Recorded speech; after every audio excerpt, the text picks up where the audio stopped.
वातावरण में एक बार फिर उमस बढ़ने से आम आदमी को बेचैनी महसूस होने लगी है। आलम यह है कि लोग सुबह से गर्मी और उमस के कारण परेशान नजर आने लगते हैं और आने वाले 2-3 दिनों तक अभी लोगों को इससे राहत मिलती नहीं दिखाई दे रही है। स्थानीय मौसम कार्यालय की माने तो पिछले दिनों हुई 2 इंच वर्षा के बाद छुटपुट वर्षा ही हो रही है, जिसके कारण उमस में बढ़ोतरी हुई है। जिस सिस्टम के जरिए यह 2 इंच वर्षा हुई थी, उसके कुछ दिन यहाँ एक्टिव रहने की संभावना थी, लेकिन वह छत्तीसगढ़ से बढ़कर विदर्भ की ओर शिफ्ट हो गया और इसी कारण तेज वर्षा का क्रम एक बार फिर थम गया है।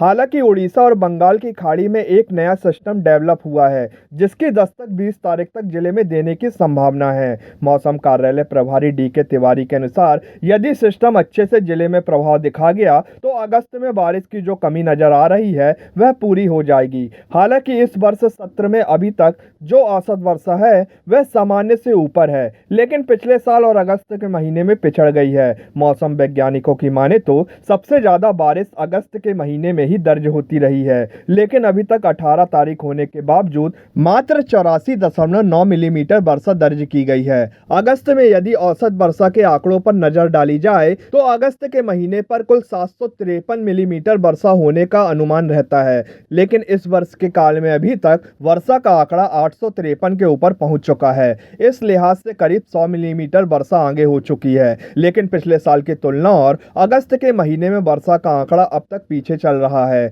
और इसका असर वातावरण में भी नजर आ रहा है। पिछले दिनों जब 2 इंच बारिश हुई थी तो लोगों को लग रहा था कि अब कुछ दिनों तक राहत रहेगी, लेकिन ऐसा संभव नहीं हो पाया। यदि गत वर्ष की बात की जाए तो अब तक बारिश का आंकड़ा 110 मिलीमीटर पीछे चल रहा है। हालांकि स्थानीय मौसम कार्यालय प्रभारी ने अभी भी छुटपुट बारिश के संकेत तो दिए हैं, लेकिन तेज बारिश की संभावना कम ही है।